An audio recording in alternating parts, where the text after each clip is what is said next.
অহংকারের ফল কি হয়। আমরা সব সময় জানি যে অহংকার মানুষকে বিনাশের দিকে টেনে নিয়ে যায়, সেটা যেই ব্যক্তি হোক না কেন, রাজা মহারাজা প্রজা ভিখারি ধনী দরিদ্র যেই ব্যক্তি হোক না কেন, অহংকারের শেষ হচ্ছে বিনাশ। আর এই বিনাশ যদি রক্ষা করতে হয় বলে জীবকে অহংকার মুক্ত হতে হবে। আচ্ছা, অহংকার মুক্তকে আমরা সেটাও জানবো, আর অহংকারী ব্যক্তিটাকে আমরা তারও নাম জানবো। অহংকারী ব্যক্তি, অহংকার কখন মানুষের হয় না, মানুষ যদি একটা উঁচু আসন পেয়ে যায়। অপরাধ নেবেন না, শাস্ত্রের কথা। যখনই একটা উঁচু আসন পেয়ে যাবে তখনই যে মানুষ ভালো করে কারোর সঙ্গে রাধে রাধে, এতদিন মাটির মানুষ ছিল, সঙ্গে সঙ্গে ওই পদের অহংকারকে সে তখন আর মানুষকে মানুষ মনে, সকলের জন্য কথাটা নয়। আসুন আজকে দেখুন, তিনি হলেন প্রজাপতি দক্ষ রাজা। দক্ষ রাজার অহংকার কেন হলো না, দক্ষ রাজা প্রজাপতি, এই যে নামটা শুনছেন প্রজাপতি, এটা একটা চেয়ারের নাম। চেয়ারের নাম রাষ্ট্রপতি, চেয়ারটার নাম প্রধানমন্ত্রী, চেয়ারের নাম মুখ্যমন্ত্রী। চেয়ারটাতে যিনি বসেন তার ব্যক্তিগত আলাদা নাম আছে। রাষ্ট্রপতির চেয়ারে যিনি বসেন তিনি শ্রদ্ধেয় শ্রীমতী দ্রৌপদী মুর্মু। প্রধানমন্ত্রী চেয়ারে যিনি বসেন শ্রদ্ধেয় শ্রী নরেন্দ্র মোদী। এটা তার ব্যক্তিগত পার্সোনাল নাম, কিন্তু চেয়ারটার নাম প্রধানমন্ত্রী, ওটা কিন্তু চেঞ্জ হবে না। ব্যক্তি 10 বছর 20 বছর পর চেঞ্জ হবে, পরিবর্তন হবে, তার নাম পরিবর্তন হবে, কিন্তু চেয়ারটা পরিবর্তন হবে না। তাই চেয়ারটার নাম হচ্ছে প্রজাপতি, আর ওই প্রজাপতির সিংহাসনে যিনি বসেন তিনি হচ্ছেন প্রজাপতি দক্ষ রাজা। আর সেই দক্ষ রাজা যিনি হচ্ছেন শিব ঠাকুরের শ্বশুর মশাই। সেই প্রজাপতি দক্ষ রাজার অহংকার কেন হলো, কিভাবে চূর্ণ হবে, তার তথ্য জানতে গেলে আমরা চলে যাব আজকে একদিন 87,000 ঋষিগণ, সমস্ত দেবতাগণ, যোগী ঋষি মুনি সাধু সবাই মিলে যজ্ঞ করছেন। যজ্ঞের মূল ব্যক্তিকে না, তিনি হচ্ছেন ভৃগু মুনি। মহামুনি ভৃগু যজ্ঞ করছেন, মহাজন কলম দিচ্ছেন। একদিন ভৃগু মুনি যজ্ঞ আরম্ভিলা, একদিন ভৃগু মুনি যজ্ঞ আরম্ভিলা, আয় গো তোরা দেখে যা।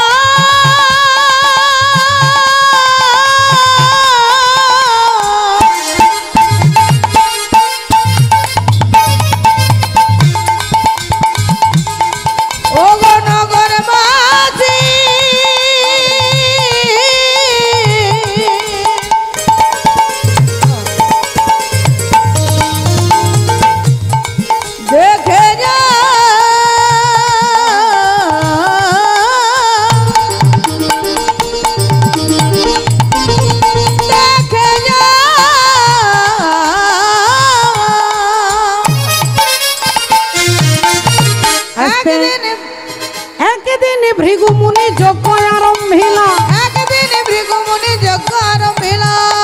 এবার দেখুন বাবা, এখানে যেমন কীর্তন হচ্ছে, অনেক অনেক ভক্তদেরকে আহ্বান করা হয়েছে যে যাবেন কীর্তন শুনতে, কীর্তন হয় যাবেন শুনতে, ভক্তদেরকে আহ্বান করে। মহামুনি ভৃগু স্বর্গমর্ত পাতাল সবাইকে নেমন্তন্ন করেছে। বড় বড় রাজা মহারাজা, ঋষি ব্রাহ্মণ পণ্ডিত সাধু ভক্ত আপনাদের মতো সবাইকে আহ্বান করেছেন। সবাই ঠিক সেই সময়ে, যে সময় যজ্ঞ হবে লেখা আছে যে সকাল 8:30, তার আগে সবাই চলে এসেছে। নিজের আপনারা যেমন বসেছেন ঠিক সেই রকম নিজের চেয়ারে সবাই এসে বসে গেছে, কিন্তু যজ্ঞটা শুরু হতে পারছে না, কারণ প্রধান অতিথি তিনি হচ্ছেন প্রজাপতি দক্ষ রাজা, এখনও আসতে পারছেন না। দক্ষ রাজা একটু আসতে দেরি করছে, তাই যজ্ঞটা শুরু হতে পারছে না। সবাই অপেক্ষায় বসে আছে কখন আসবেন প্রজাপতি দক্ষরাজ। আর এমন সময় হেন কালে আইলেন দক্ষ প্রজাপতি, হেন কালে আইলেন দক্ষ প্রজাপতি, হেন কালে আইলেন দক্ষ প্রজাপতি, হেন কালে আইলেন দক্ষ প্রজাপতি। এবার প্রজাপতি আমার দিকে তাকিয়ে দেখুন মা, প্রজাপতি দক্ষরাজ একটা ধর্মীয় অনুষ্ঠানে আসছেন। একটা হাতের ওপরে আরেকটা হাত দিয়ে অহংকারে মাথাটা উঁচু করে আর প্রবেশ করছে। আর যেই তিনি প্রবেশ করছে সবাই উঠে দাঁড়িয়েছে, কারণ তার একটা চেয়ারটার সম্মান আছে, মর্যাদা আছে। এখন তিনি যখনই আসছে সবাই নিজের চেয়ার ছেড়ে উঠে দাঁড়িয়ে হাত জোড় করে মাথাটা নিচু করে নমস্কার করছেন। দক্ষ রাজা দেখে নিল যে আমাকে দেখে কে উঠে দাঁড়ালো না, কে আমাকে দেখে নমস্কার করছে না, একটু দেখে নি তো, দেখি কে কে। ডান দিকে তাকিয়ে দেখছে সবাই উঠে দাঁড়িয়েছে, বাঁ দিকে তাকিয়ে দেখছে সকলে উঠে দাঁড়িয়েছে, সামনে পেছনে সবাই উঠে দাঁড়িয়ে নমস্কার করছে। কিন্তু একই সামনের কোণে ডান দিকে 3টে চেয়ারে 3 জন বসে আছে, যারা আমাকে দেখে উঠেও দাঁড়াচ্ছে না, আমাকে দেখে নমস্কারও করছে না, আর আমাকে দেখে মাথাটাও নিচু করছে না। তাহলে তারা ওই 3 জনকে আমি একটু ভালো করে দেখে নিই, তারপরে মজা দেখাবো। এই দক্ষ রাজা যেই ভালো করে দেখতে গেলেন, অমনি দেখলেন প্রথম চেয়ারেই বসে আছেন আমার বাবা। আমার বাবা বসে আছে গো। বাবা কি আমাকে দেখে নমস্কার করবে নাকি? না, বাবা ছেলেকে দেখলে উঠে দাঁড়িয়ে মাথা নিচু করে। তাহলে বাবা বসে আছে, বেশ করেছে, ভালো করেছে। আচ্ছা, বাবা কে? না, তিনি হচ্ছেন ব্রহ্মা। দক্ষ রাজার বাবা হচ্ছে ব্রহ্মা। আচ্ছা ঠিক আছে, তাহলে বাবা বসে আছে, বাবার পাশের চেয়ারটা একটু দেখে নি কে বসে আছে। আর যেই ভালো করে দেখতে গেলেন, দেখলেন আমার বাবারও বাবা বসে আছে, মানে আমার দাদু। আমার দাদু বসে আছে। আমার দাদু তো আর আমাকে দেখে প্রণাম করবে না, তার দাদু বসে আছে, বেশ করেছে, ভালো করেছে। আচ্ছা, দাদুর পাশের চেয়ারটা দেখি। আর যেই ভালো করে দেখতে গেলেন, অমনি মুখ দিয়ে বেরিয়ে গেল গালি গালাজ। দক্ষ রাজা বলে উঠলেন, অসভ্য, অভদ্র, ছোট লোক, মূঢ়, মূর্খ, গাধা, বাঘের ছাল পরে ঘুরে বেড়ায়, শ্মশানে মশানে ঘুরে বেড়ায়, ছাই ভস্য মাখে, ভূত প্রেতের সঙ্গ করে, ভদ্রতা জ্ঞান নেই, ভালো জায়গায় বসতে জানে না, শ্মশানে চিতার ওপরে বসে থাকে। কথাটা কাকে বলছে মা, আপনারা বুঝতে পারছেন? শিব ঠাকুরকে। হ্যাঁ, ঠিক বলেছে, শিব ঠাকুরকে। একটু আগে আপনাদেরকে বলেছি শিব ঠাকুরের সঙ্গে দক্ষ রাজার কি সম্পর্ক। প্রথমেই বলেছিলাম শ্বশুর মশাই আর জামাই। জামাই হচ্ছে শিব ঠাকুর, শ্বশুর হচ্ছে দক্ষ রাজা। এটা দক্ষ রাজা দেখছে যে আমাকে দেখে উঠেও দাঁড়াচ্ছে না, নমস্কারও করছে না, এই মুখ দিয়ে যখন গালিগালাজ বেরোচ্ছে, এখন শিব ঠাকুর তো এই কানে শুনছেন আর এই কান দিয়ে বার করে দিচ্ছেন। কারণ ভাগবত বলছেন শিব ঠাকুরের থেকে বড় বৈষ্ণব এ জগতে কেউ নেই। বা বৈষ্ণবানাং যথা শম্ভু, আমার আপনার কথা নয়, ভাগবত কলম দিচ্ছেন, বৈষ্ণবানাং যথা শম্ভু। তাহলে তিনি বৈষ্ণব শ্রেষ্ঠ, তাই তাকে গালিগালাজ করছে। চিন্তা করে দেখুন, যার ডিপার্টমেন্ট আছে, যিনি ধ্বংস করে দিতে পারে, যিনি মুহূর্তের মধ্যে সবাইকে ধ্বংস করে দিতে পারে, তিনি ধ্বংসকর্তা শিব, সৃষ্টিকর্তা হচ্ছে ব্রহ্মা, পালনকর্তা ভগবান বিষ্ণু। কিন্তু তাকে এতগুলো কথা বলছে, তিনি এই কান দিয়ে শুনছেন, এই কান দিয়ে বার করে দিচ্ছে। কিন্তু শিব ঠাকুরের ভক্তরা তো ছেড়ে দেবে না। তারা বলে উঠলেন, কি বলছেন আপনি? মুখ সামলে কথা বলবেন। আপনি আমাদের মালিককে বলছেন, স্বর্গমর্ত পাতাল বিখ্যাত যিনি তত্ত্ব সম্রাট, যিনি তত্ত্বের সম্রাট, তাকে আপনি বলছেন গাধা, তাকে আপনি বলছেন মূর্খ। আপনি ভালো করে চিন্তা করে কথা বলবেন। যেই বলেছে অমনি ভৃগুমুনি ছুটে এসে যায়, একবারে চুপ। শ্বশুর আর জামাইয়ের কথা হচ্ছে, মাঝখানে তোমরা নাক গলাচ্ছ কেন? মাঝখানে তোমরা নাক গলাচ্ছ কেন? আমি তোমাদেরকে অভিশাপ দিচ্ছি, আমি ব্রাহ্মণ ভৃগু তোমাদেরকে অভিশাপ দিচ্ছি, তোমরা শিবগণ সব পাষণ্ডী হয়ে যাবে। বললেন, আচ্ছা তাহলে উল্টা চোর কোতোয়াল কোটাটে। হ্যাঁ, ভুল করলেন উনি, আর আপনি আমাদের অভিশাপ দিচ্ছেন। তাহলে আমরাও আপনাকে অভিশাপ দিচ্ছি, আপনি হতে পারেন ব্রাহ্মণ, আজ থেকে ব্রাহ্মণ লক্ষ টাকার ভিখারি হবে। বাবা ভোলেনাথ দেখলেন এখানে থাকা যাবে না, এখানে শুধু অভিশাপ চলছে, হ্যাঁ এখান থেকে সোজা পালাই। কি করলেন না, তিনি সঙ্গে সঙ্গে উঠে আর বেরিয়ে চলে যাচ্ছেন ভগবানের নাম গাইতে গাইতে। ভগবানের নাম গাইতে গাইতে তিনি আনন্দে যাচ্ছেন। তনকে তඹুরে মে দো सांसों की तार बोले, जय सिया राम राम, जय राधे श्याम।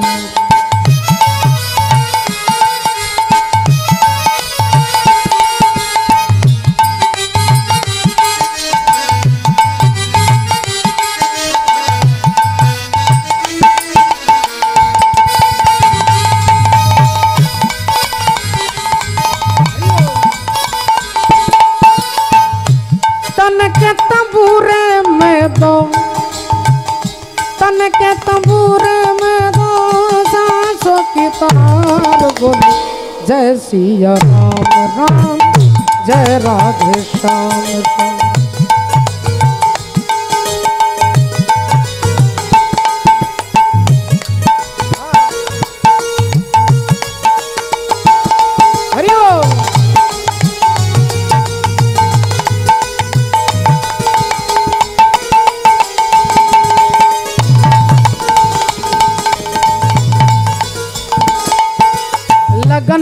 की लीलाधारी में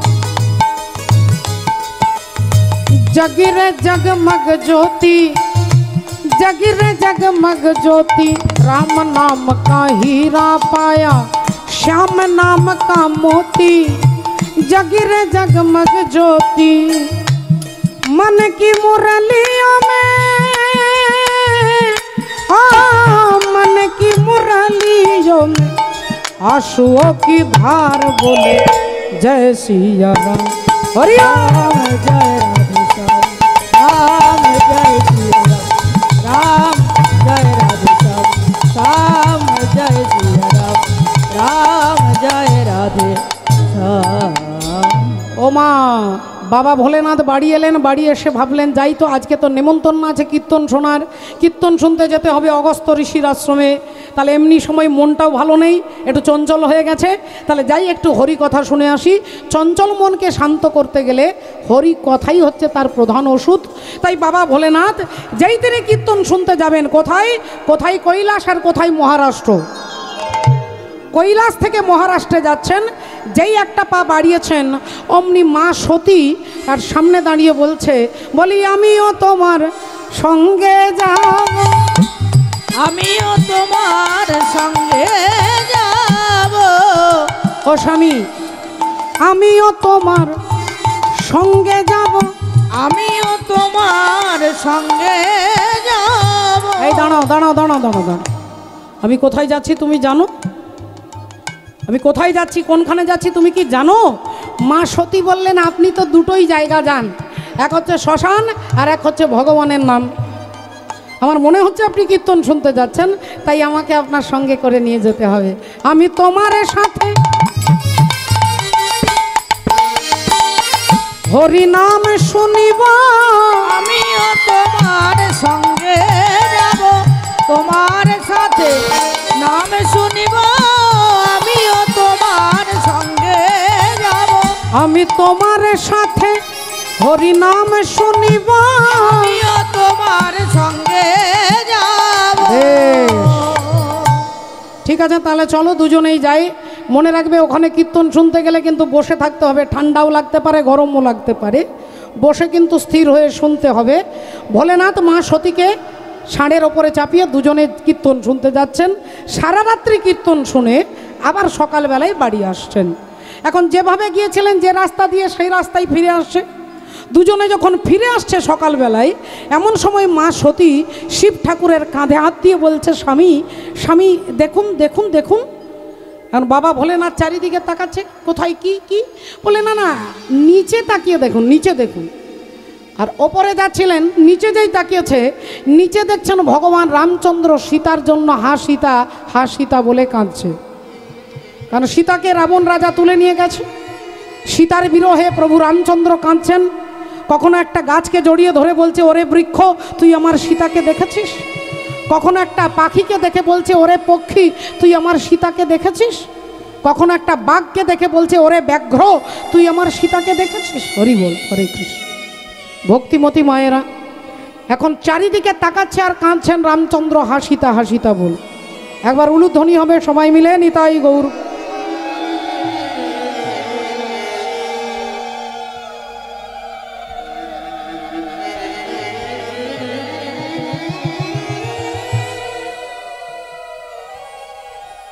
মালাটা পড়ে নেব। জয় রাধে, জয় রাধে।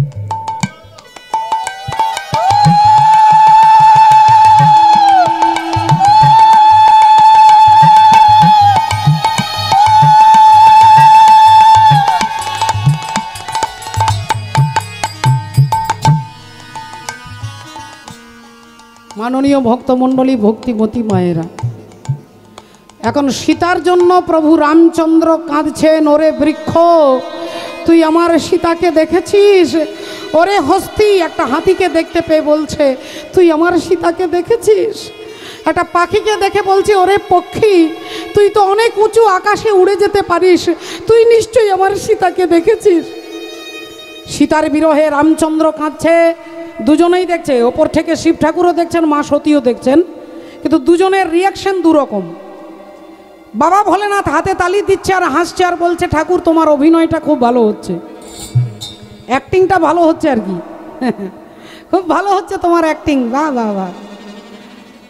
কারণ বাবা ভোলেনাথ জানে যে রামচন্দ্রর যে সীতাকে রাবণ রাজা তুলে নিয়ে যেতেই পারে না। রাবণের 14 পুরুষের ক্ষমতা নেই যতক্ষণ পর্যন্ত প্রভু রামচন্দ্র পারমিশন না দেয়। হরি হরি বল। রামচন্দ্র অনুমতি না দিলে রাবণ রাজা সীতাকে তুলতেই পারবে না, বাবা ক্ষমতা নেই। এটা তত্ত্ব সম্রাট বাবা ভোলেনাথ জানে। তাই তিনি হাতে তালি দিচ্ছে আর বলছে তোমার অ্যাক্টিংটা ভালো হচ্ছে। তুমি নিজেই বললে রাবণকে যে আমার সীতাকে তুলে নিয়ে যাবে, আর এখন তুমি সীতা সীতা বলে কাঁদছো, তাহলে এটা অভিনয় নয়? এটা অভিনয়? রাধে রাধে।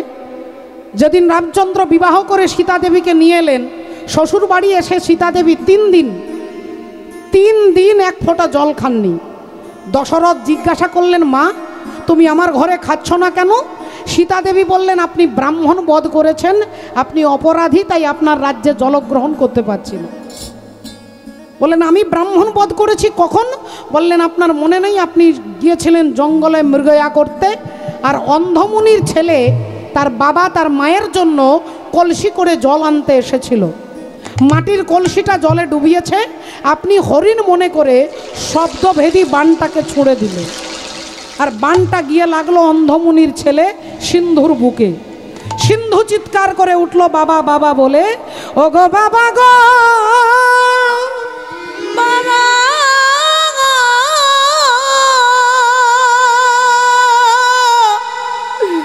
তুমি আমায় ক্ষমা করো, তুমি আমায় ক্ষমা করো।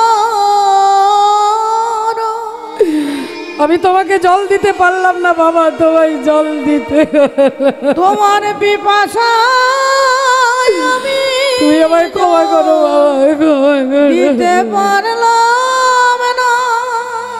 রাজা দশরথ ছুটে এলেন, তুমি আমায় এসে ঋষি পুত্রকে দেখে বুকে জড়িয়ে ধরে বললেন, আপনি আমাকে ক্ষমা করুন, আপনাকে হরিণ মনে করে আমি আঘাত করেছি। অন্ধমুনির পুত্র সিন্ধু মৃত্যুর সময়ও একটু হেসে বললেন, সবই তার কলমে লেখা আছে, আপনার কিছু দোষ নেই। কিন্তু আমার বাবা মা দুজনেই অন্ধ, তারা জলের জন্য অপেক্ষা করছে, পারবেন আমার বাবাকে একটু জল দিয়ে আসতে? রাজা দশরথ বললেন, হ্যাঁ পারবো।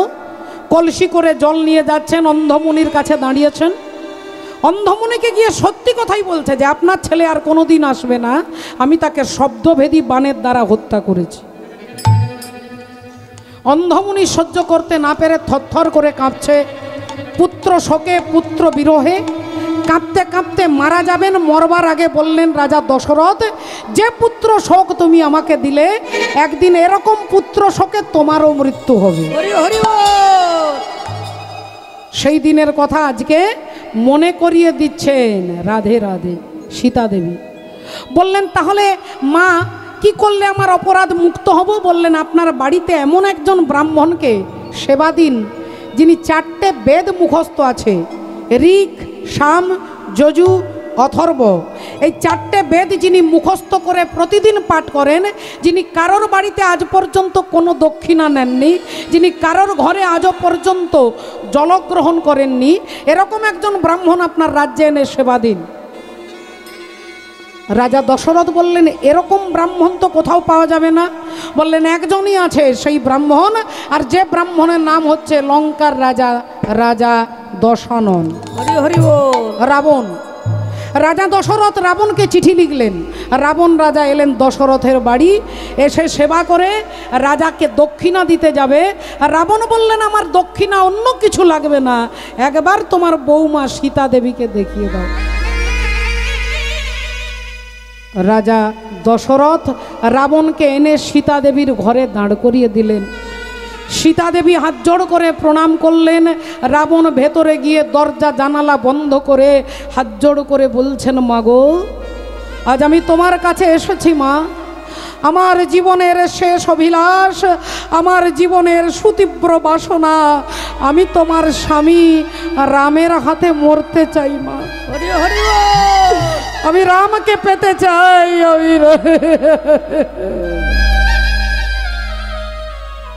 সীতা দেবী বললেন, বাবা তাহলে আমার স্বামীকে ডেকে দিচ্ছি। রামচন্দ্র এসে দাঁড়ালেন, রাবণকে হাত জোড় করে প্রণাম করলেন। বলুন কি চান? বললেন, তোমার কৃপা পেতে চাই। রামচন্দ্র বললেন আমার কৃপা পাওয়ার আগে আমার সীতার কৃপা পেতে হবে, কৃষ্ণের কৃপা পাওয়ার আগে আগে রাধার কৃপা পেতে হবে।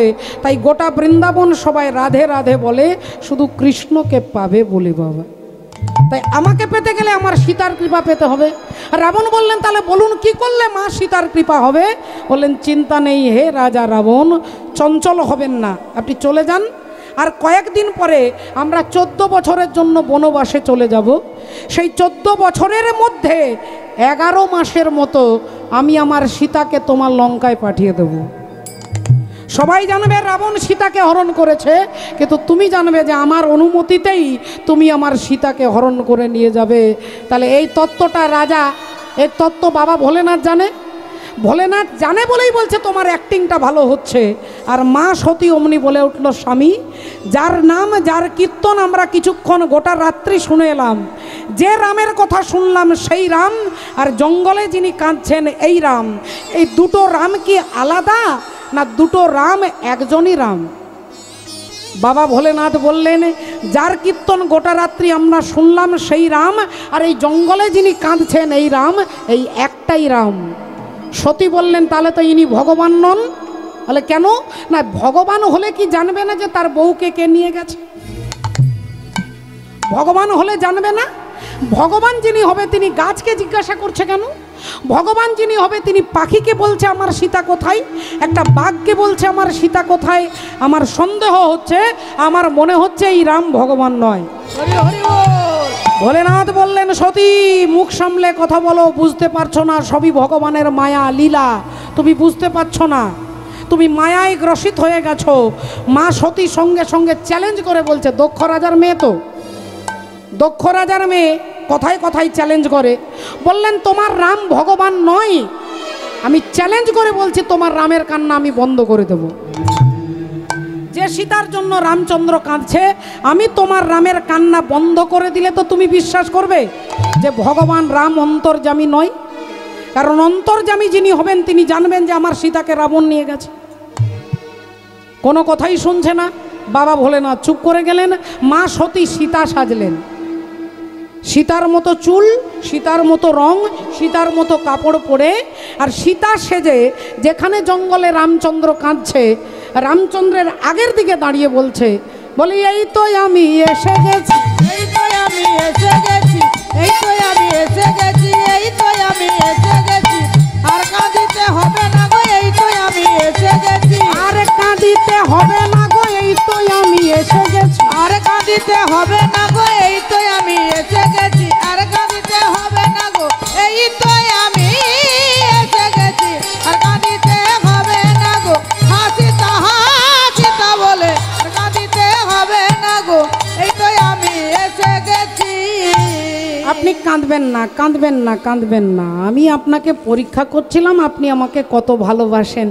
আমি গাছের আড়ালে লুকিয়েছিলাম, আপনি জিজ্ঞাসা করছিলেন পাখিকে, গাছকে, আমি সবই দেখছিলাম। আমি দেখছিলাম আপনি আমাকে কত ভালোবাসেন। এই তো আমি আপনার সীতা, আমি চলে এসেছি, আর আপনি কাঁদবেন না। আর যেই বলেছে কাঁদবেন না, প্রভু রামচন্দ্র দুহাত দিয়ে চোখের জলটাকে মুছে নিলেন।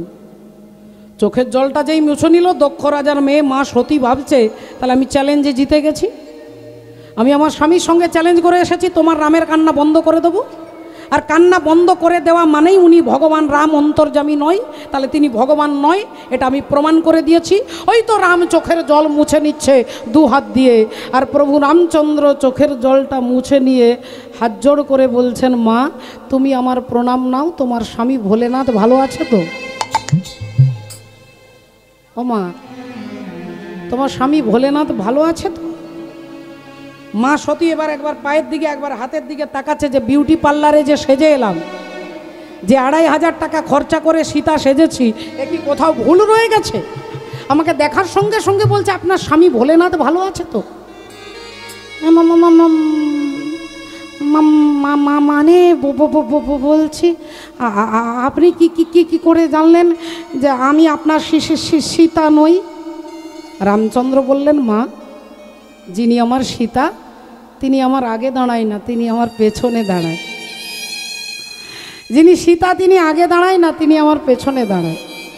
আপনারা সবাই দেখেছেন যখন 14 বছরের বনে চলে যাচ্ছে তখন আগে আছে লক্ষ্মণ, পেছনে আছে তার পেছনে সীতা, তার আগে রামচন্দ্র। আগে লক্ষ্মণ, তার আগে সীতা, তার আগে রামচন্দ্র। লক্ষ্মণ হচ্ছে গুরু, আগে গুরু, তারপরে ভক্তি হচ্ছে সীতা। আগে গুরুতত্ত্ব, তারপরে ভক্তি, আর তারপরে ভগবান।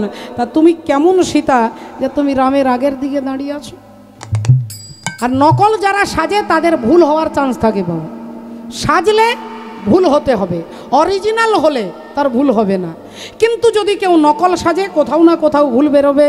তাই ভুলটা বলে ধরে দিলেন যে তুমি আমার সীতা হলে সীতা রামের পেছনে দাঁড়ায়, তুমি কেমন সীতা? মা তাড়াতাড়ি সতী তাড়াতাড়ি করে ছুটতে ছুটতে চলে আসছে। ভোলেনাথ এদিকে কৈলাসে বসে আছে, চোখ বন্ধ করে দেখছিলেন ওখানে কি হচ্ছে।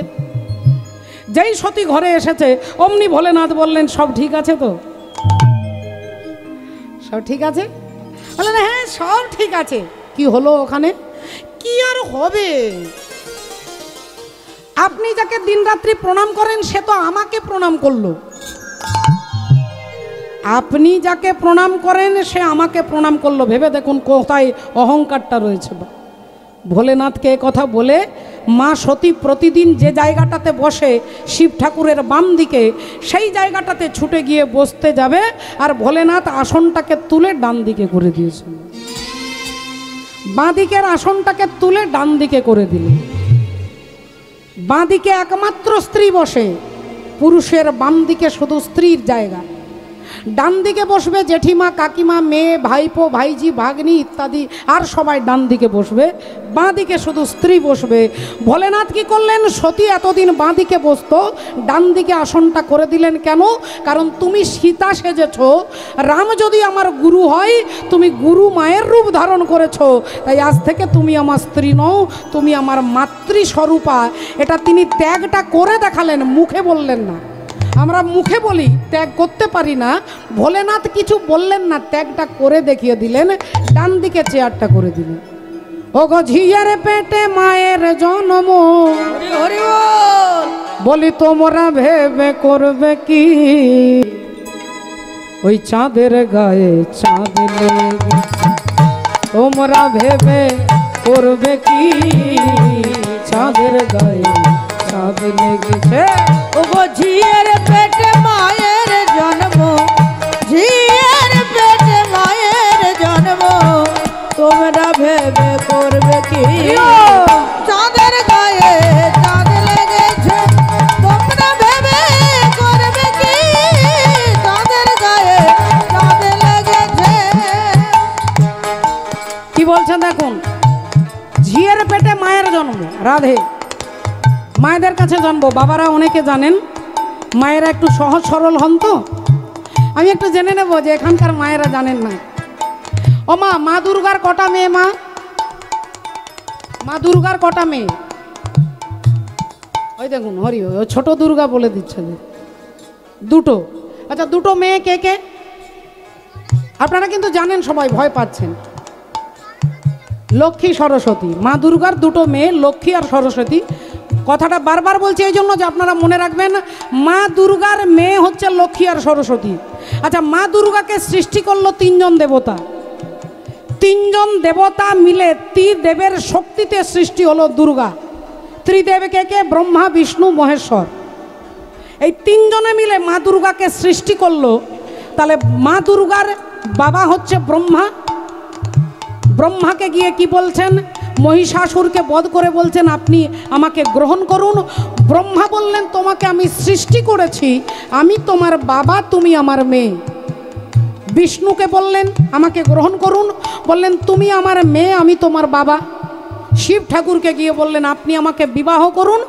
ভোলেনাথ বললেন আমাকে স্বামী রূপে পেতে গেলে তোমার দেহটা 108 বার পরিবর্তন করতে হবে, আমাকে তুমি পাবে। তা বললেন ঠিক আছে, আমি 108 বার দেহ ত্যাগ করে ভোলেনাথকে স্বামী রূপে পেলেন। এবার আপনাদের কাছে চলে যাই মা। তাহলে ব্রহ্মা হচ্ছে মা দুর্গার বাবা, বিষ্ণু হচ্ছে মা দুর্গার বাবা। তাহলে মা দুর্গার বাবা যদি ভগবান বিষ্ণু হন, ভগবান বিষ্ণুর স্ত্রীর নাম কি? যিনি 24 ঘন্টা পায়ের কাছে বসে থাকে। আপনাদের জানা উচিত লক্ষ্মীর ভাণ্ডার। হ্যাঁ, মা লক্ষ্মী। তাহলে ভগবান বিষ্ণুর স্ত্রী হচ্ছে লক্ষ্মী। তাহলে ভগবান বিষ্ণু যদি মা দুর্গার বাবা হয়, তাহলে মা লক্ষ্মী কে হবে? বাবার স্ত্রী কে হয়? আমার বাবার স্ত্রী আমার কে হবে? আমার মা হবে না? তাহলে ভগবান মা দুর্গার বাবা যদি বিষ্ণু হয়, বিষ্ণু স্ত্রী যদি লক্ষ্মী হয়, তাহলে মা দুর্গার লক্ষ্মী কে হয়ে যাচ্ছে? মা হচ্ছে না? একটুক্ষণ আগে বললেন মা দুর্গার মেয়ে হচ্ছে লক্ষ্মী, আবার এখন দেখুন ঘুরে হয়ে গেল কি না, মা হয়ে গেল। ও যে ঝিয়ের পেটে মায়ের জন্ম, তোমরা ভেবে করবে কি? হরি বল। চাঁদের গায়ে চাঁদ লেগেছে, তোমরা ভেবে করবে কি? চাঁদের গায়ে চাঁদ লেগেছে। ও যে 6 মাসের এক কন্যা ছিল, আর 9 মাসে তার গর্ভ হলো গো।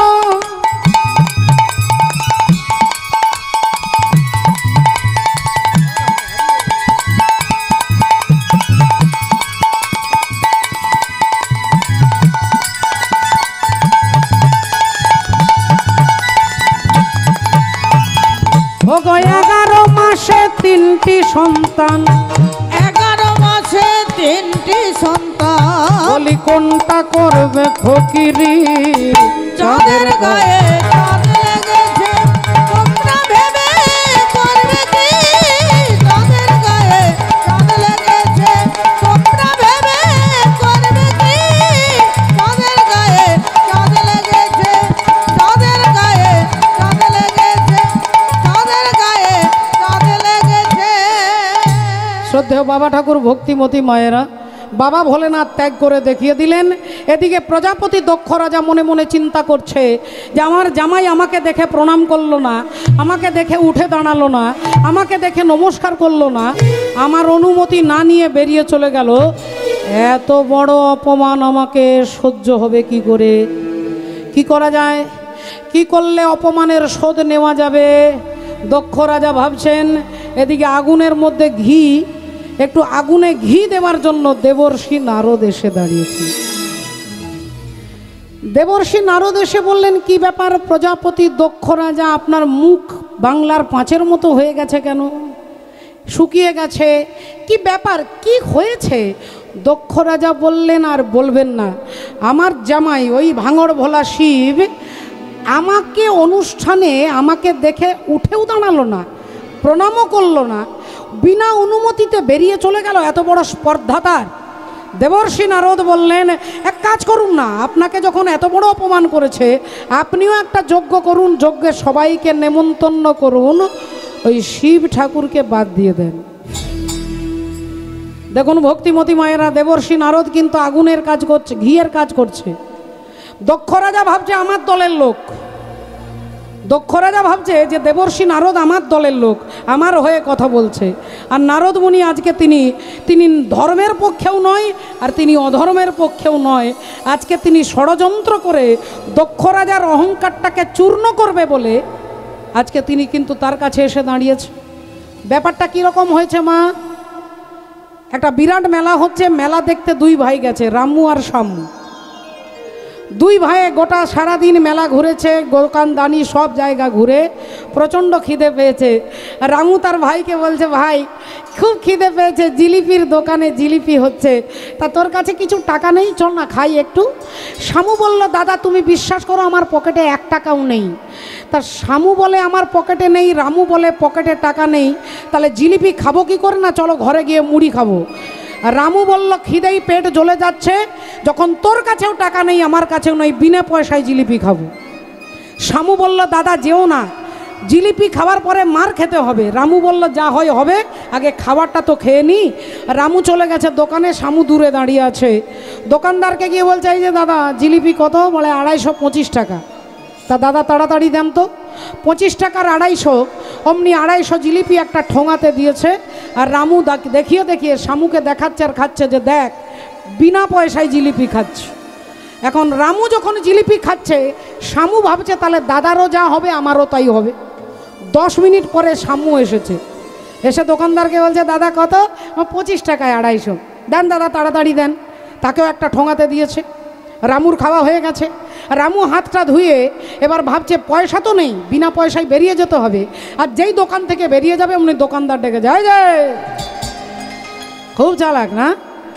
জিলিপি খেলেন, জিলিপির পয়সা দিতে হবে না? শামু বললেন হ্যাঁ হ্যাঁ, এটা তো খুব ভুল হয়ে গেছে, ঠিক তো, আপনি আমাকে 5 টাকা ফেরত দেন। দোকানদার বলল 5 টাকা ফেরত দেবো মানে? রামু বলে আপনাকে 3টে 10 টাকার নোট দিলাম 30 টাকা, তা 25 টাকা কেটে 5 টাকা ফেরত দেবেন না? দোকানদার বলছে দেখুন দাদা, মিথ্যে কথা বলবেন না, মেজাজ গরম করে দেবেন না, আপনি আমাকে 1 টাকাও দেননি। রামু বললেন আমি সত্যি করে বলছি আপনাকে 30 টাকা দিয়েছি। দোকানদারের সঙ্গে রামুর ঝগড়া লেগে গেছে, এদিকে শামু তাড়াতাড়ি খেয়েছে, হাতটা ধুয়ে রুমাল বার করে ভাবছে এবার আমি কি বলবো। আর যেই শামু ভাবছে কি বলবো, এমন সময় দোকানদার ডাকছে, এই যে দাদা, আপনি হয়তো একে চিনবেন না, আপনি অনেক পরে এসেছেন, কিন্তু সত্যি করে বলুন তো দাদা, এই ভদ্রলোক আমাকে 1 টাকাও দিয়েছে? তা শামু বললেন আপনার সমস্যার সমাধান পরে হবে, আগে আমার 5 টাকা মনে আছে তো নাকি? আমারটা মনে আছে তো নাকি? ওই ওনার মতো আমাকেও একই কেসে বলবেন যে আমিও পয়সা দিইনি। দোকানদার ভাবছে আমি যদি বলি এও পয়সা দেয়নি, এও দেয়নি, পাবলিক কেউ মনে বিশ্বাস করবে না আমাকে। দোকানদার বলেন হ্যাঁ দাদা, আপনাকে মনে আছে, আপনাকে মনে আছে, আপনি 30 টাকা দিয়েছেন, এই নিয়ে 5 টাকা ফেরত নেই। এবার সত্যি করে বলুন তো দাদা, এখানে সামনেই কিন্তু পঞ্চানন্দের মন্দির আছে, আপনি সত্যি করে বলুন এই ভদ্রলোক আমাকে পয়সা দিয়েছে? এ যে বলছে আমাকে দিয়েছি। শামু তখন বলছে এই মা দুর্গার দিকে হাত বাড়িয়ে বলছি, আমি যেমন দিয়েছি তেমনি উনিও দিয়েছেন। যেমন আমি দিয়েছি মানে আমিও দিইনি আর উনিও দেননি, যেমন আমি দিয়েছি তেমনি উনি দিয়েছে। হরি বলো হরে কৃষ্ণ। তাহলে এটা মিথ্যে কথা নয়, আর এটা সত্যি কথাও নয়, এটা সত্যিও নয় আর এটা মিথ্যেও নয়।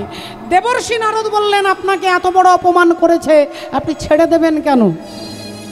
আপনাকে যখন শিব ঠাকুর অপমান করেছে, প্রণাম করেনি, উঠে দাঁড়াননি, আপনিও একটা যজ্ঞ করুন, সবাইকে নেমন্তন্ন করবেন, শিব ঠাকুরকে বাদ দিয়ে দেবেন। প্রজাপতি দক্ষ রাজা বললেন ভালো কথা বলেছেন, হ্যাঁ তাহলে বিরাট বড় যজ্ঞ হবে, যজ্ঞের সবাইকে নেমন্তন্ন করব, একা ভোলেনাথকে বাদ দিয়ে দেব। সমস্ত চিঠিগুলো লিখে নারদ মুনির হাতে দিয়েছে, যে আপনাকে দায়িত্ব দিলাম সবার ঘরে ঘরে চিঠিটা পাঠিয়ে দিতে হবে। তাই নারদ মুনি চিঠি নিয়ে যাচ্ছেন। পত্র লয়ে নারদ মুনি চলিল তরায়, পত্র লয়ে নারদ মুনি চলিল তরায়, চলে যায় গো।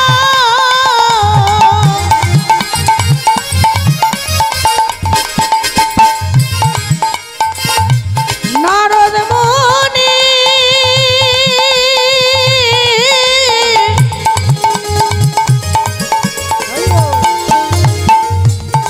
চলে যায়,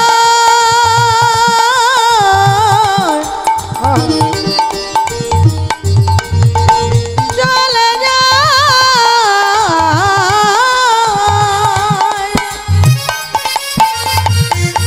আজ পত্র লয়ে নারদ মুনি চলিল তরায়, পত্র লয়ে নারদ মুনি চলিল তরায়। হ্যাঁ, আর ব্রহ্মলোকে গিয়ে নারদ আসিয়া দাঁড়ায়, ব্রহ্মলোকে গিয়ে নারদ আসিয়া দাঁড়ায়, ব্রহ্মলোকে গিয়ে নারদ আসিয়া দাঁড়ায়। এখন একে একে সবাইকে নেমন্তন্ন করেছে, সমস্ত দেবতা, যোগী, ঋষি, মুনি, গন্ধর্ব সবাই নেমন্তন্নের পত্র কার্ড পেয়ে গেছে। এবার ভোলেনাথকে বাদ দিয়ে দিয়েছে মা। এদিকে সমস্ত দেবী দেবতারা সেই সকালবেলায় যাচ্ছে আবার দক্ষ রাজার বাড়ি, হরিদ্বার কঙ্খলে। কঙ্খল হচ্ছে দক্ষ রাজার বাড়ি। অনেকে যারা যারা হরিদ্বার গেছেন তারা গিয়েছেন, দেখেছেন। সেইখানে যজ্ঞ হচ্ছে, সমস্ত দেবী দেবতারা নিজ নিজ পত্নীকে সঙ্গে নিয়ে বিমানে চেপে, রথে চেপে দক্ষ রাজার বাড়ি যাচ্ছে। কিন্তু বাড়িটা আজকে ঘুরে যাচ্ছে, শিব ঠাকুরের কৈলাসের পাশ দিয়ে সব যাচ্ছে। আর এদিকে মা সতী সকালবেলায় উঠে তিনি বাগানে ফুল তুলছেন, বাবা ভোলেনাথের পুজো হবে। চম্পা পারুল জুথি টগর চামেলা, আর সইতে নারী এই ফুল ঝামেলা। চম্পা পারুল জুথি টগর চামেলা, আর সইতে নারী এ ফুল ঝামেলা। চম্পা পারুল জুথি টগর চামেলা আর সইতে নারী এ ফুল ঝামেলা সাজায়ে ফুলের নালি বসে রয়ে বনমালী সাজায় ফুলের ডালি বসে রয় বনমালী যার লাগিয়ে ফুল সেই হানে হেলা ফেলা আর সইতে নারী এ ফুল ঝামেলা চম্পা পারুল জুথি টগর চামেলা আর সইতে নারী এ ফুল ঝামেলা চম্পা পারুল জুথি টগর চামেলা আর সইতে নারী এ ফুল ঝামেলা মা সতী বাগানে ফুল তুলছেন। একজন দেবী বলে উঠল, কিরে তুই এখনো এখানে আছিস, তুই তোর বাবার বাড়ি যাসনি? মা সতী বললেন, কেন বাবার বাড়ি যাব কেন, কি হয়েছে? বললেন, তোর বাবা বিরাট বড় যজ্ঞ করছে, তোকে নেমন্তন্ন করেনি? আমার বাবার বাড়িতে যজ্ঞ হচ্ছে? হ্যাঁ রে, আমরা তো সবাই যাচ্ছি তোর বাবার বাড়ি, বিরাট বড় যজ্ঞ হচ্ছে, সবাইকে নেমন্তন্ন করেছে, তাহলে কি তোকে নেমন্তন্ন করেনি? মা সতী বললেন, না না না না, আসলে চিঠিটা মনে হয় আমার স্বামীর কাছে আছে, আর আমার স্বামী আমাকে বলতে ভুলে গেছে, কারণ তিনি ভোলেনাথ। তা তোমরা যাও, আমি যাচ্ছি। সতী তাড়াতাড়ি ফুলগুলো এনে বাবা ভোলেনাথের চরণে দিয়ে বলে উঠলেন, আচ্ছা একটা কথা বলবো? না, বলো, কি বলছো? বলছি আমার বাবা নাকি বিরাট বড় যজ্ঞ করছে, আপনি কি জানেন? বাবা ভোলেনাথ তো মিথ্যে কথা বলবেন না, তিনি বললেন, হ্যাঁ জানি। তা আপনি যদি জানেন আমাকে বলেননি কেন? কালকে রাত্রিবেলায় বললে তো আমি ব্যাগ ট্যাগ সব গুছিয়ে রাখতাম। এখন আমি ব্যাগ গুছাবো কখন, নিজে স্নান করব, কাপড় পরবো, তারপরে যাব, এতটা দেরি হয়ে যাবে। ভোলেনাথ বললেন, সতী একটু শান্ত হও, শোনো, তোমার বাবা দক্ষ রাজা বিরাট যজ্ঞ করছেন, সবাইকে নেমন্তন্ন করেছেন, কিন্তু তোমাকে আর আমাকে বাদ দিয়ে দিয়েছে। সতী বললেন, অসম্ভব, আমার বাবার আমি সব থেকে আদরের মেয়ে, আমি সব থেকে স্নেহের মেয়ে, আর আমার বাবা আমাকেই নেমন্তন্ন করবে না, হতেই পারে না, আমি বিশ্বাস করিনি। বাবা ভোলেনাথ বললেন, দেখো তোমার বাবা আমাকে আর তোমাকে দুজনকে বাদ দিয়ে দিয়েছে। সতী বললেন, কেন? বাবা ভোলেনাথকে তাহলে সেদিনের কথা বলতে হবে। সেই ভৃগুমুনির যজ্ঞে গিয়েছিলাম, আমি চোখ বন্ধ করে ধ্যানের মধ্যে ছিলাম, আমি আমার ইষ্ট দেবতাকে পরমাত্মা হরিকে স্মরণ করছিলাম, আর তোমার বাবা ভাবলো যে আমি তোমার বাবাকে অপমান করেছি। আমি চোখ বন্ধ করে ভগবানের ধ্যান করছিলাম, আমি উঠে দাঁড়াতে ভুলে গেছি, হাত জোড় করতে ভুলে গেছি, তোমার বাবা আমাকে ভেবে নিল যে আমি ওনার শত্রু, তাই তোমার বাবা তোমাকে আমাকে তো বাদ দিয়েছে, আমার সঙ্গে তোমাকেও বাদ দিয়ে দিই। মা সতী বললেন, আচ্ছা আচ্ছা, আমার বাবা যদি নেমন্তন্ন না করে আপনি যাবেন না? ভোলেনাথ বললেন, বিনা নেমন্তন্নে 3 জনের বাড়ি যেতে হয়, নেমন্তন্ন না করলেও আপনি যেতে পারবেন 3 জনের বাড়ি। এক হচ্ছে গুরুর বাড়ি, এক হচ্ছে বন্ধুর বাড়ি, এক হচ্ছে হিতৈষীর বাড়ি। আপনাকে নেমন্তন্ন করতে ভুলে গেছে, আপনি চলে যান, তিনি বেশি খুশি হবে। ভোলেনাথ বললেন, এই 3 জনের বাড়ি বিনা নেমন্তন্নে যাওয়া যায়। মা সতী বললেন, তাহলে আমার বাবার বাড়ি যাবেন না কেন? বললেন, যদি তোমার বাবা আমাকে নেমন্তন্ন করতে ভুলে যেত, আমি 100 বার তোমার বাবার বাড়ি যেতাম, কিন্তু তোমার বাবা আমাকে ভুলে যাননি, আমাকে ইচ্ছে করে বাদ দিয়ে দিয়েছে। হরি হরি বল। আর যে ইচ্ছে করে বাদ দিয়ে দিয়েছে, সেখানে গেলে শুধুমাত্র যন্ত্রণা পেতে হবে, আর যেটা তুমি সহ্য করতে পারবে না। মা সতী বললেন, ঠিক আছে ঠিক আছে ঠিক আছে, আপনাকে যেতে হবে না, আমি চললাম। দেখো সতী, তুমি যেও না, তুমি সহ্য করতে পারবে না। কোনো কথা না শুনে মা সতী যে কাপড়টা পরেছিল ওই কাপড় পরেই সোজা ছুটছেন। বাবা ভোলেনাথ দেখলেন একটা তো অনর্থ হবে, তাই নন্দী আর ভিঙ্গিকে বলছে, যা তোদের মায়ের সঙ্গে যা। মা সতী সেই কাপড় পরে ছুটতে ছুটতে ছুটতে বাবার বাড়ি যাচ্ছে। বাবার বাড়ি যাচ্ছেন, এত গয়না বেটি কোথায় পেলি গয়না, এত গয়না বেটি কোথায় পেলি গয়না, বেটি কোথায় পেলি গয়না। শৃঙ্গির ওপর ভিঙ্গি হয়ে, শৃঙ্গির চাকর ভৃঙ্গি হয়ে কেন বাপের বাড়ি চলে এলি? গয়না বেটি কোথায় পেলি গয়না, বেটি কোথায় পেলি গয়না। অবস্থা তোর আছে জানা,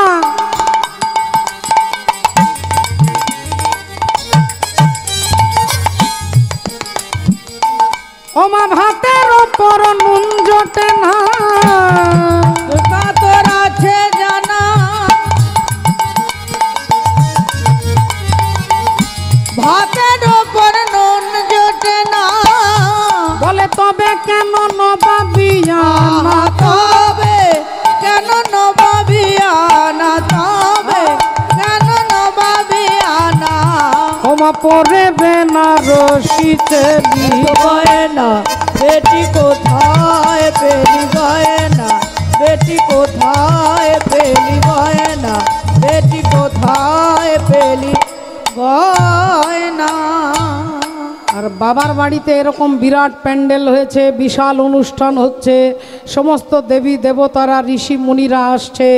সেই অবস্থায় মা সতী যেই ঘরের ভেতরে ঢুকেছে, দক্ষ রাজার 60খানা মেয়ে, মাগো 60টা মেয়ে, অদিতি, দিতি, অবিশ্বা, কাশ্যা, ক্রোধবসা, শৈলা, তাম্রা, পিড়ি, দনু, মুনি, সুরক্ষা, সরমা, কদ্রু, কলাবতী, কলা, কাষ্ঠা, কন্দলী, কালিকা, কলহপ্রিয়া, প্রমোচা, রাসনা, সুকি, ভীষণা, ভূষণা, শ্রদ্ধা, লক্ষ্মী, ধৃতি, তুষ্টি, মতি, স্মৃতি, বসু, শান্তি, অশ্বিনী, ভরণী, কীর্তিকা, রোহিণী, মৃগশিরা, আদ্রা, পুনর্বসু, পুষ্যা, অশ্লেষা, মঘা, পূর্ব ফাল্গুনী, উত্তর ফাল্গুনী, হস্তা, চিত্রা, সাথী, বিশাখা, অনুরাধা, জ্যেষ্ঠা, মূলা, পূর্ব ভাদ্রপদ, উত্তর ভাদ্রপদ, শ্রবণা, ধনিষ্ঠা, শতভিষা, রেবতী, পূর্বষাঢ়া, উত্তরষাঢ়া আর সতী।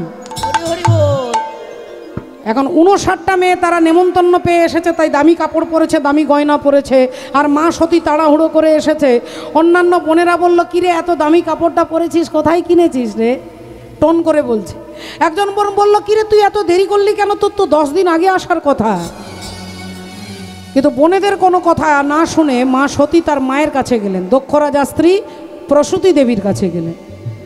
মাকে জড়িয়ে ধরে খুব কান্নাকাটি করলেন।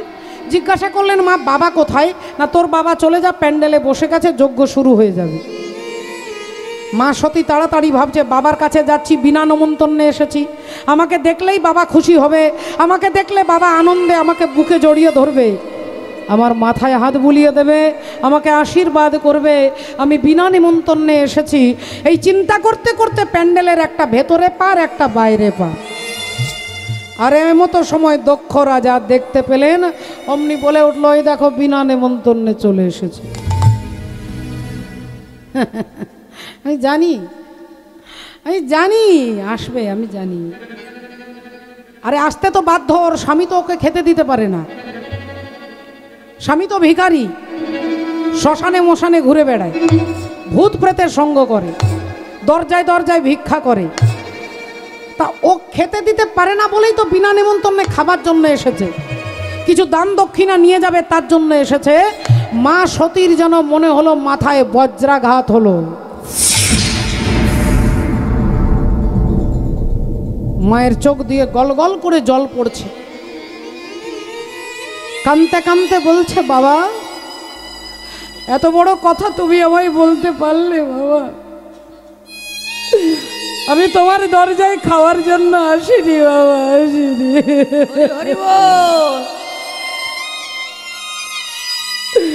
আমি তোমার দরজায় খাওয়ার জন্য আসিনি বাবা, আমি জানতে এসেছি যেখানে সবাইকে তুমি নেমন্তন্ন করেছো, আমার স্বামীকে কেন বাদ দিয়ে দিয়েছো? যেখানে সবাইকে নেমন্তন্ন করেছো, আমার স্বামীকে কেন বাদ দিয়ে দিয়েছো বলো, আমি জানবার জন্য তোমার কাছে এসেছি।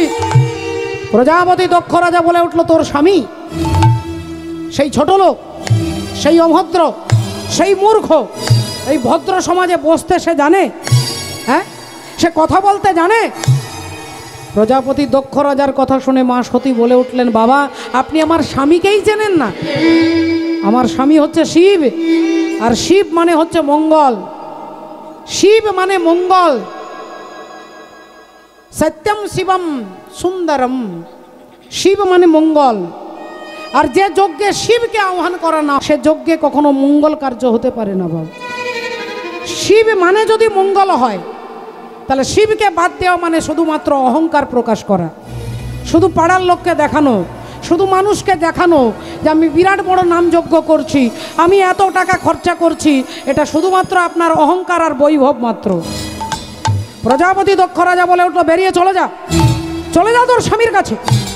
মা সতী বললেন, বাবা গো, সে মুখ যে আমার নেই বাবা। আমার স্বামী আমাকে বারবার বলেছিল যে সতী তুমি যেও না, তোমার বাবা আমাকেও বাদ দিয়ে দিয়েছে, তোমাকেও বাদ দিয়ে দিয়েছে, কিন্তু আমি ওর স্বামীর কথা শুনিনি।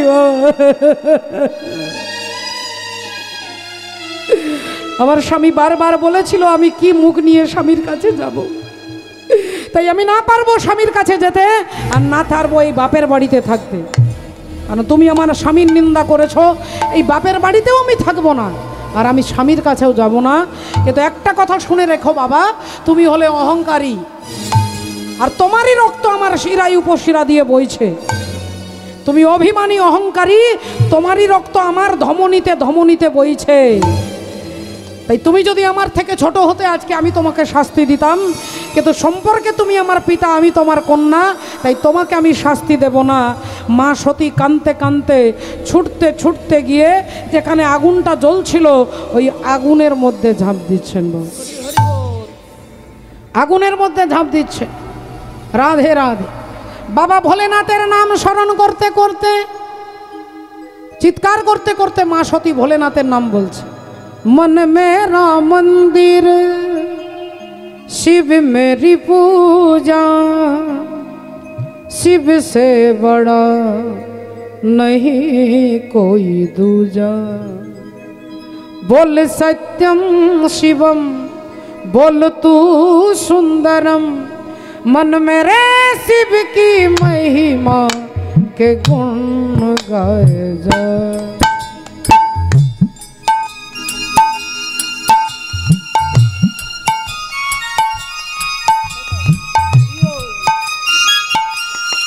राधे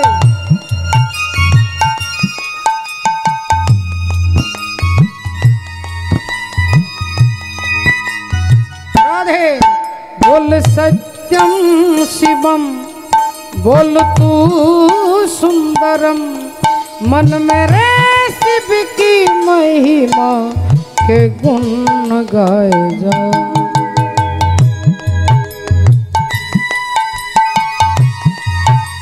সবাই মিলে একবার উলুধ্বনি নিতাই গৌর প্রেমানন্দে।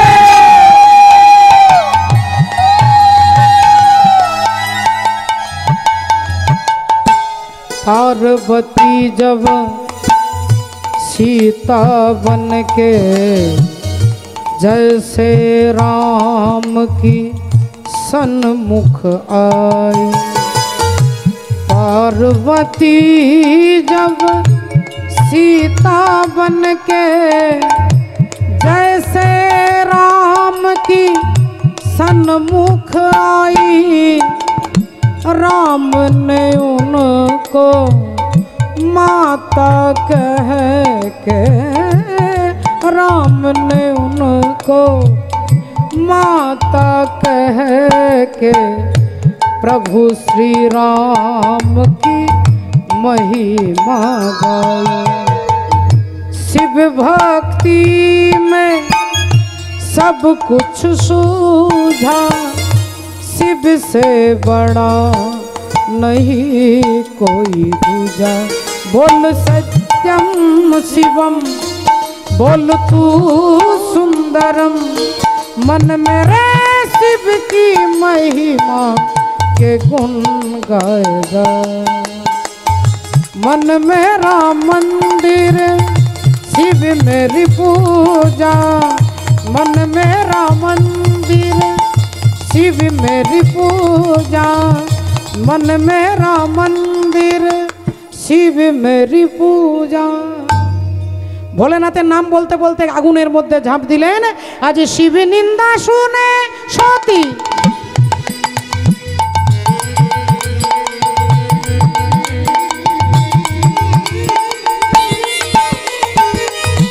সহিতে নারিল। আজ শিব নিন্দা শুনে সতী সহিতে নারিল। তাই অগ্নিকুণ্ডে গিয়ে মাতা প্রাণেতে লাগিল। আজ অগ্নিকুণ্ডে গিয়ে মাতা প্রাণেতে লাগিল। অগ্নিকুণ্ডে গিয়ে মাতা প্রাণেতে ওমা লাগিল। আগুনের মধ্যে ঝাঁপ দিলেন মা সতী। শিব শিব বলতে বলতে দেহত্যাগ করলেন।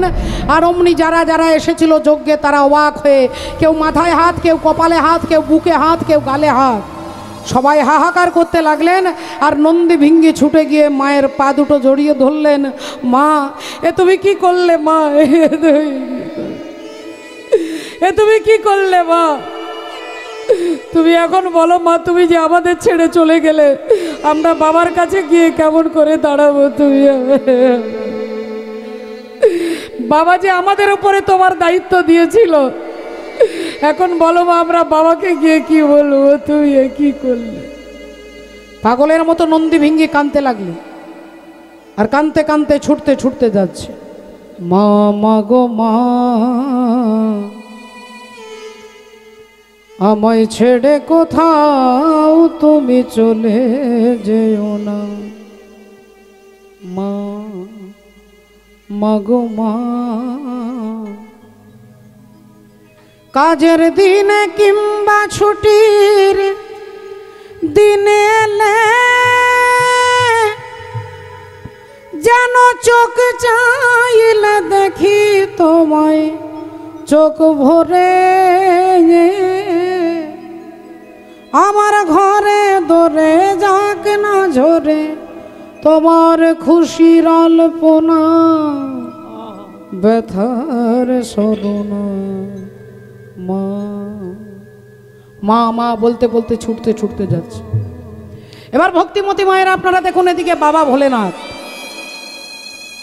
বাবা ভোলেনাথ কৈলাস পর্বতের ওপরে পাথরের হরিবোল মাটিতে ত্রিশূলটা গেঁথে দিয়ে আর তিনি আনন্দ মনে বসে চোখ বন্ধ করে ভগবানের নাম স্মরণ করছে। আজ কৈলাস পর্বতে অতি আনন্দেতে, কৈলাস পর্বতে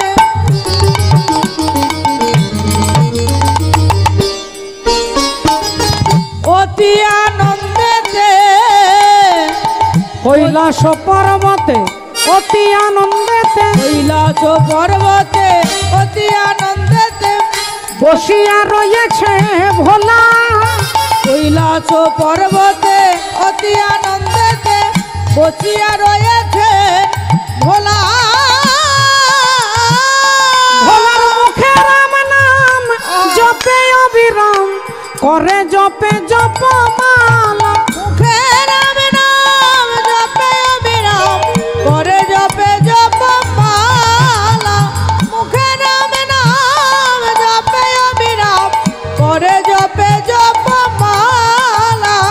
ওগো হরি হরি হরি বলে, হরি হরি হরি বলে, হরি হরি হরি বলে মুখ ভেসে যায় নয়ন জলে। হরি হরি হরি বলে মুখ ভেসে যায় নয়ন জলে। হরি বল, হরি বল। কৃষ্ণ গোবিন্দ নিতাই গৌর প্রেমানন্দে। ভেসে যায় নয়ন জলে। কৃষ্ণ গোবিন্দ বলে মুখ ভেসে যায় নয়ন জলে।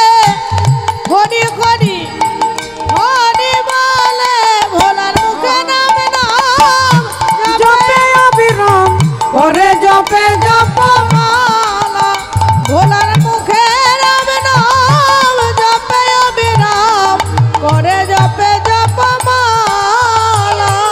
মাননীয় ভক্তমণ্ডলী ভক্তিমতী মায়েরা, নন্দী ভিঙ্গি ছুটে এসে বাবার চরণে আছাড় খেয়ে পড়েছে। বাবা বললেন তোরা দুজন এলি কেন, তোদের মা কোথায়? নন্দী কেঁদে কেঁদে বলছে বাবা, মা আর কোনো দিন ফিরে আসবে না বাবা, আর কোনো দিন ফিরে আসবে না। ভোলেনাথ বললেন, কেন, কি হয়েছে? না, আপনার শ্বশুরমশাই আপনার নিন্দা করছিল, আর মা সহ্য করতে না পেরে আগুনের মধ্যে ঝাঁপ দিয়ে আত্মহত্যা করেছে।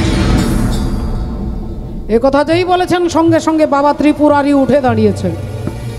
উঠে দাঁড়িয়ে বাঁ হাত দিয়ে মাথা থেকে একটা জটা ছিঁড়ে নিলেন, আর জটাটা ছিঁড়ে যেই মাটিতে আছাড় দিয়ে ফেললেন, অমনি এক অসুর সৃষ্টি হলো। আর সেই অসুর দাঁড়িয়ে বললেন, বাবা আমি কে, আমার কি নাম? বাবা ভোলেনাথ বললেন, তোমার নাম হচ্ছে বীরভদ্র। বাবা আমার কাজ কি? না, প্রজাপতি দক্ষ রাজা যে অহংকারের যজ্ঞ করছে, শিবহীন যজ্ঞ, সেই যজ্ঞটাকে তুমি নষ্ট করে দেবে, এটাই তোমার কাজ। বীরভদ্র বাবাকে প্রণাম করে ভূত প্রেত ব্রহ্মদৈত্যী সবাইকে সঙ্গে নিয়ে ছুটছে, আজকে দক্ষ রাজার যজ্ঞটাকে নষ্ট করবে। আগে যাই বীরভদ্র, পিছে ভূতগণ। আগে যায় বীরভদ্র, পিছে ভূতগণ। আগে যায় বীরভদ্র, পিছে ভূতগণ। আগে যাই বীরভদ্র, পিছে ভূতগণ।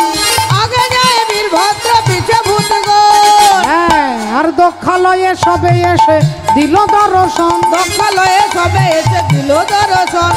দক্ষালয়ে সবে এসে দিল দর্শন। আর এসেই কি করলেন, গোটা প্যান্ডেলের খুঁটিগুলোকে একটা একটা করে খুলে দিলেন। যত সুন্দর ডেকোরেশন সাজানো ছিল সব ছিঁড়ে ফেলে দিলেন, সমস্ত যজ্ঞের জিনিসগুলোকে এলোমেলো করে দিলেন। আর বীরভদ্র যে আগুনটা জ্বলছিল, আগুনের মধ্যে প্রস্রাব করে নিভিয়ে দিয়েছেন। আর যেই আগুনকে প্রস্রাব করে নিভিয়ে দিয়েছে, অমনি দক্ষ রাজা স্ত্রী, হরি বল, দক্ষ রাজা চিৎকার করতে করতে বলছে, এদের মালিক যেমন ছোট লোক, এরাও সেরকম ছোট লোক।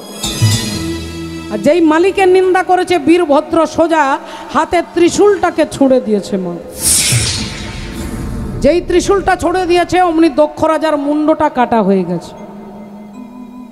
মুন্ড কাটা হয়ে গেছে মাগো। প্রজাপতি দক্ষ রাজার মুন্ডটা কাটা হয়ে কোথায় পড়লো কেউ দেখতে পেল না, ধরটা পড়লো মাটিতে। আর যেই মাটিতে ধরটা পড়লো, ছটপট করছে, অমনি দক্ষ রাজার স্ত্রী ছুটে গিয়ে ভোলেনাথের চরণে আছাড় গিয়ে পড়েছে। বাঁচান আমার স্বামীকে, বাঁচান আমার স্বামীকে।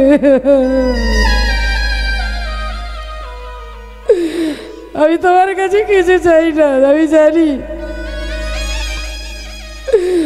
জানি আমার স্বামী অহংকারী, আমি জানি আমার স্বামী অপরাধী, কিন্তু তুমি তো আমার জামাই, আমি তো তোমার শাশুড়ি মা। আমাকে তুমি বিধবা করতে পারো না, আমার স্বামীকে তুমি কেড়ে নিতে পারো না। পায়ে ধরে কাঁদছেন শাশুড়ি মাতা, চোখের জল চরণে ধুইয়ে দিচ্ছেন।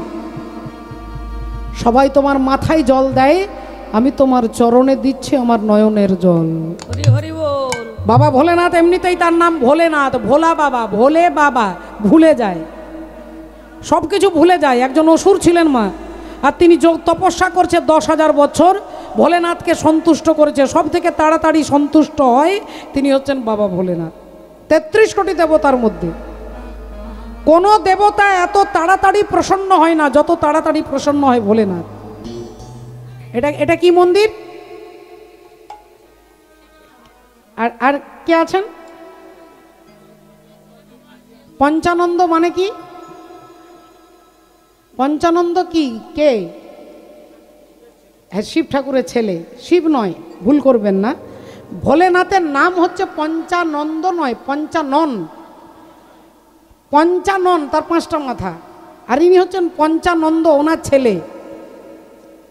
কুচ জাতিতে, কুচ শিডিল কাস্ট, কুচের মেয়েকে বিবাহ করেছিলেন বাবা ভোলেনাথ, তারই ছেলে হচ্ছেন পঞ্চানন্দ।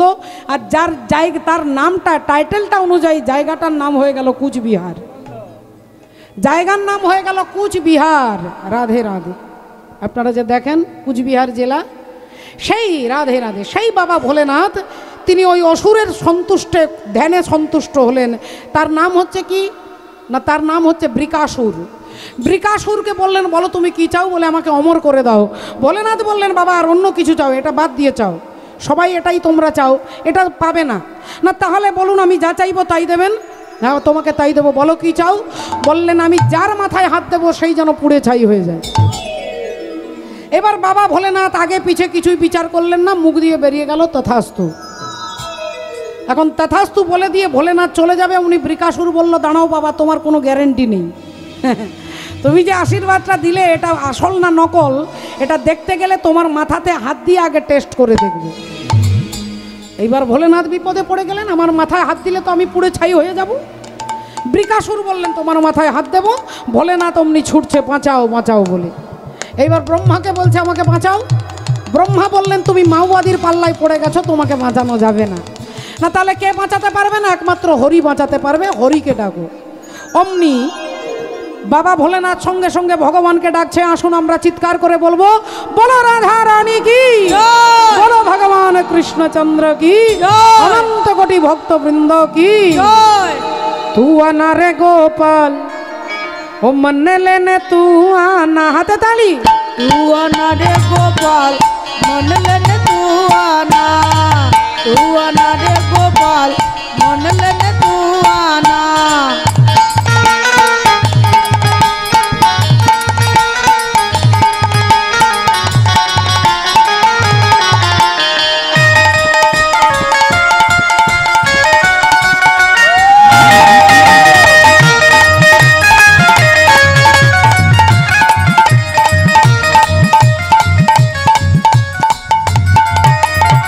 हाथी नाला ना गोपाल घोड़े नाला ना, हाथी नाला ना गोपाल घोड़े लाना ना। हाथी नाला ना गोपाल घोड़े लाना ना। हाथी नाला ना गोपाल घोड़े नाला ना। हाथी नाला ना गोपाल घोड़े लाना ना। तू आना रे गोपाल, ओ मन लेने, ओ मन लेने, ओ मन लेने तू आना। तू आना रे गोपाल, मन लेने तू आना।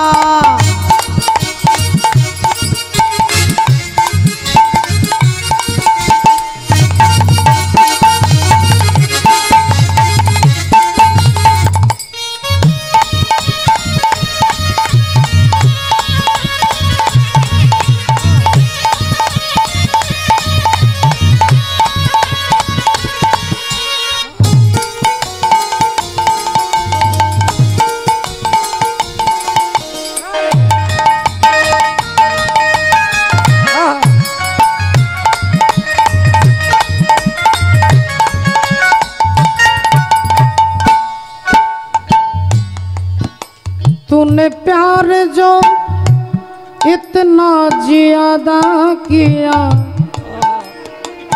तूने प्यार जो इतना ज्यादा किया, मैं तेरी हो गई, मैंने वादा किया। मैं तेरी हो गई, मैंने वादा किया। तूने प्यार जो इतना ज्यादा किया, मैं तेरी हो गई, मैंने वादा किया। मैं तेरी हो गई, मैंने वादा किया। हाथी ना लाना गोपाल घोड़े ना लाना। हाथी लाला ना गोपाल घोड़े लाना ना। लाला ना गोपाल घोड़े लाना ना। तू आना रे गोपाल, ओ मन लेने, ओ मन लेने, ओ मन लेने। हरि तू आना रे गोपाल, मन लेने तू आना। तू आना रे गोपाल, मन लेने तू आना। तू आना रे गोपाल, मन लेने तू आना। बोलो राधा रानी की, बोलो भगवान कृष्णचंद्र की।